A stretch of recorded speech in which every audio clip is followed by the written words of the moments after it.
Bon, donc maintenant, on va regarder h comme une fonction de t et p.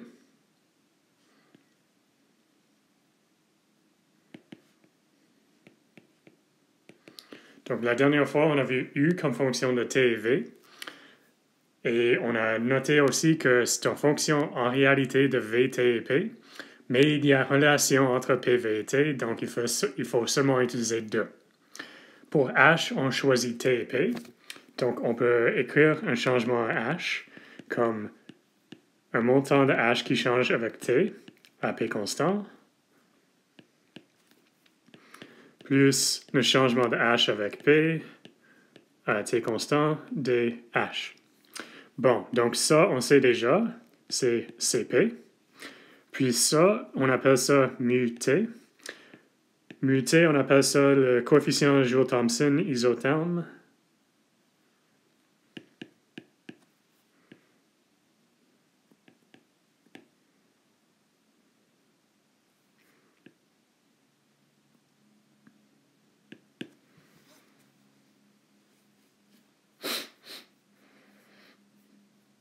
Bon, donc là, on va regarder une expérience pour mesurer mu t. Pour un gaz parfait, elle a quelle valeur? 0, parce qu'on sait que pour un gaz parfait, on avait dH, c'est juste Cp dt, plus 0. Donc, mu t est égal à 0 pour un gaz parfait.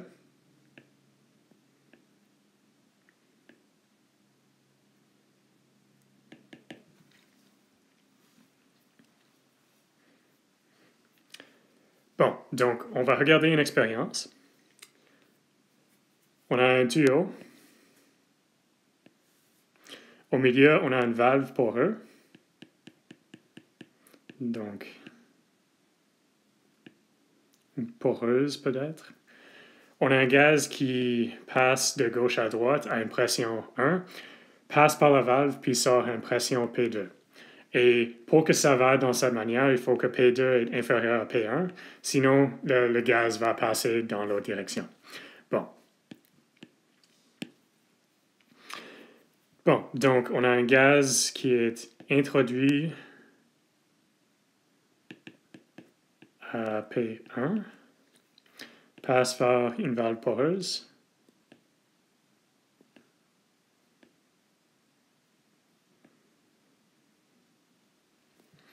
et sort à pression P2.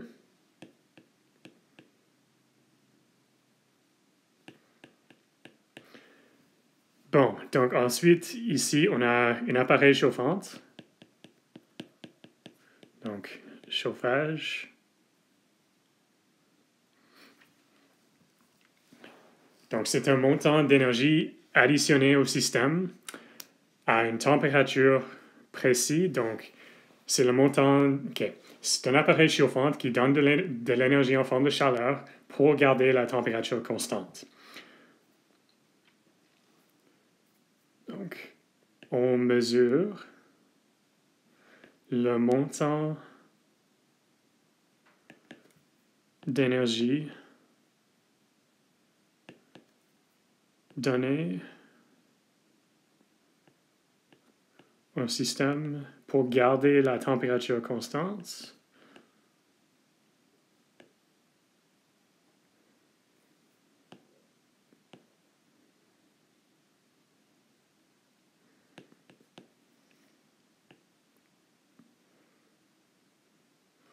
Donc, pourquoi est-ce qu'on est ici intéressé à ça?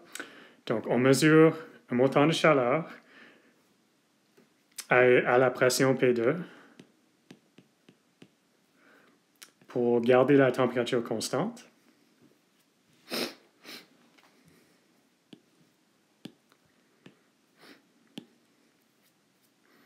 Donc, on a une chaleur à une pression précise qui est P2. Donc, la chaleur est égale à delta H. Puis, P1 et P2 sont connus.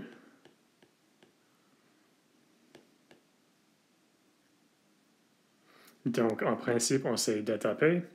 Puis, on regarde la proportion delta H delta P et ça nous donne mu T.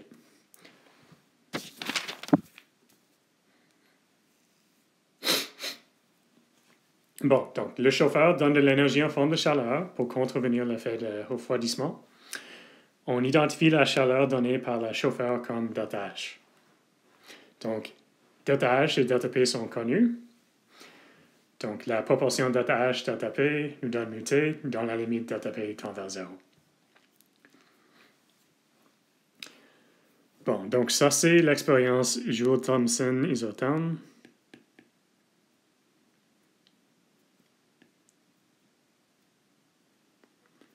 Et c'est vraiment analogique à celle de Joule pour P-T. Pour des raisons historiques, on considère aussi le coefficient Joule-Thomson.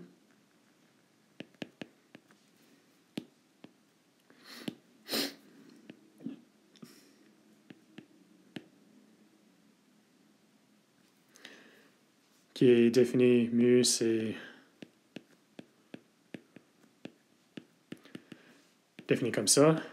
Ok, attention, ça c'est une chose historique. Donc, mu t qui était défini comme dH dP à t constant.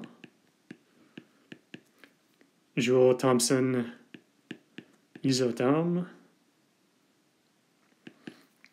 Puis mu défini comme dt dp h constant. C'est juste coefficient Joule-Thomson. Pourquoi? Pour des raisons historiques.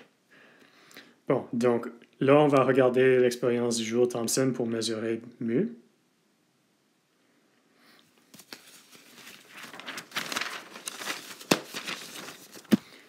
C'est similaire à celle qu'on a vue isotherme. Donc encore une fois, on a un tuyau. Puis on a un gaz à P1 qui passe par une valve puis sort à P2. Mais maintenant, on a un thermomètre pour mesurer T1, puis un thermomètre pour mesurer T2. Donc, on a un gaz qui passe par une valve de P1 à P2, puis on regarde le changement de température. Bon, donc...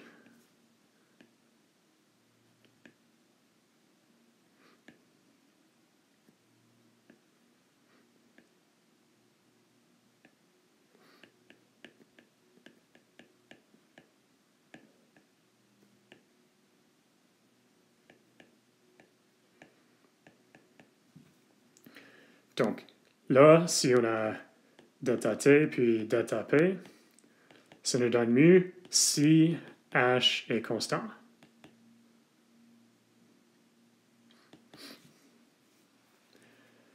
Bon, donc je vous dis que H est constant, mais on va voir pourquoi. On a une analyse qui vient d'Atkins, ou qui est dans le livre Atkins, là. Donc je dis analyse d'Atkins. On divise le processus en deux étapes.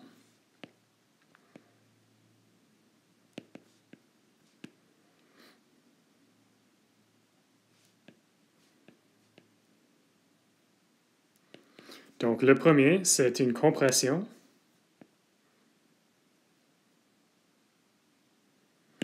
de P1, V1, T1 à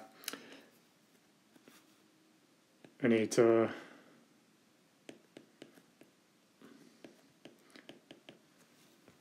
état où le volume est égal à 0. Est-ce qu'on peut faire ça dans la réalité? Non, mais les équations marchent, donc on peut l'imaginer. Si vous voulez quelque chose de concret, un volume extrêmement petit, non zéro. Ça, c'est toujours possible. Mais un volume de 0, strictement non. Mais un volume extrêmement petit, non zéro, oui. Puis, comme deuxième étape, expansion à P2 vecteur T2.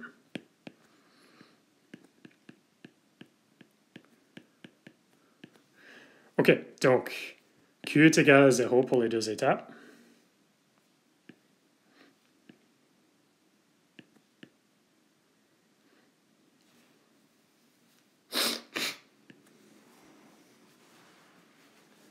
Pourquoi? Parce qu'il y a quelque chose que j'ai oublié à mentionner. Il faut que ça soit adiabatique. Donc les murs sont insulés, sont renforcés. Les murs ne perdent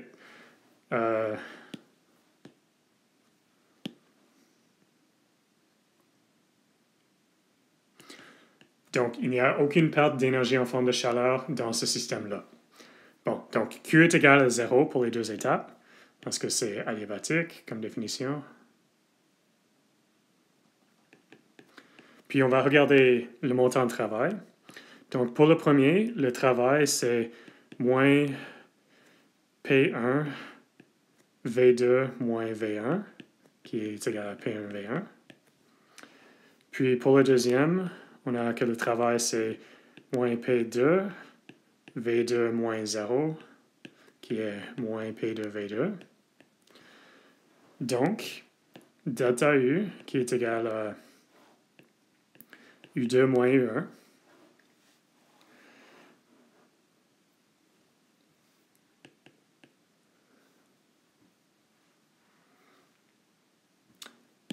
ok, je ne veux pas l'écrire comme ça. C'est travail du premier étape plus la chaleur de la première étape plus travail de la deuxième étape plus chaleur de la deuxième étape.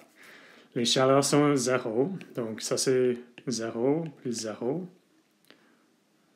Puis W1 c'était P1 V1 moins P2 V2. Bon, donc là, on a que delta U c'est U2 moins U1 et c'est égal à P1 V1 moins P2 V2. On réarrange U2 plus P2 V2. C'est U1 plus P1 V1. OK. Et comme définition, on a que H est égal à U plus PV. Donc, H2 est égal à H1. Et donc, delta H est 0. Bon, donc pour cette expérience, si c'est adiabatique, on mesure le changement de P et T. On a une représentation du coefficient Joule-Thomson. Bon, donc pour un gaz réel,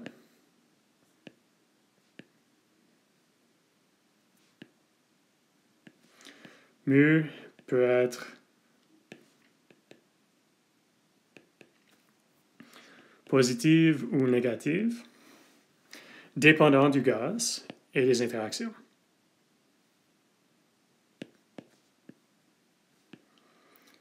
Puis aussi T et P.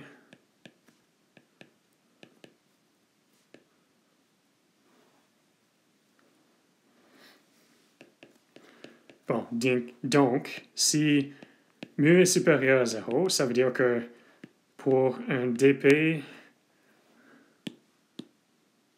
donc si on a une diminution de pression, ça c'est généralement si on augmente le volume.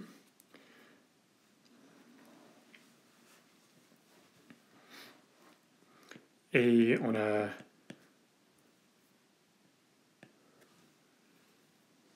donc si ça veut dire que dt est aussi inférieur à 0. Donc quand on augmente le volume ou diminue la pression, on a refroidissement en expansion.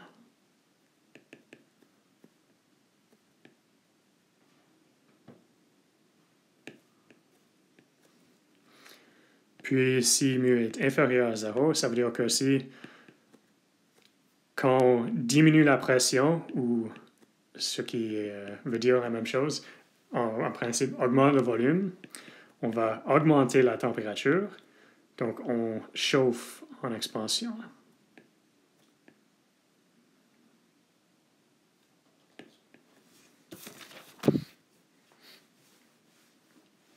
Et le comportement peut changer pour le même gaz.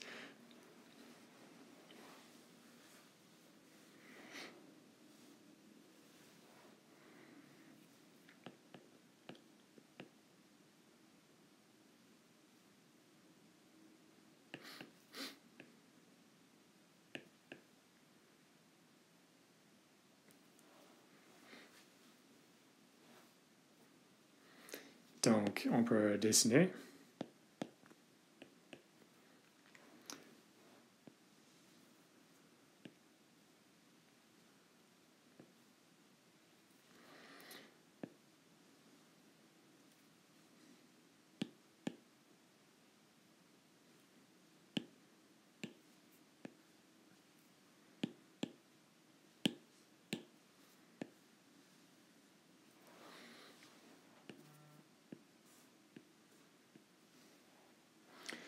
Donc, ici à gauche, on a mu est plus supérieur à 0. Ici à droite, on a mu est inférieur à 0. Puis, il y a un point d'inversion. Donc, pour le même gaz, on peut avoir un changement de comportement. Ça, c'est un diagramme de phase. Le premier exemple de diagramme de phase, c'était pour la condensation. Là, c'est dans le plan TP au lieu de PV. Et on voit qu'on a une différence de comportement. Donc, supérieur à cette région-là, c'est toujours, il diminue toujours, puis en dessous aussi. Et pour chacun de ces courbes, on a un H qui est constant, donc ils sont isothalpes. Bon, donc ça, ce sont des mots.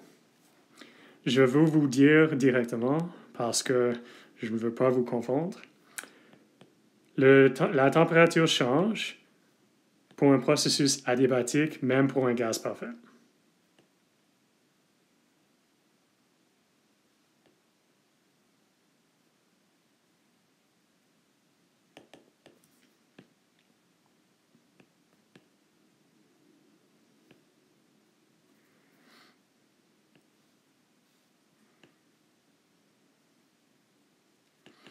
Bon, donc, ça sera tout pour cette leçon-là.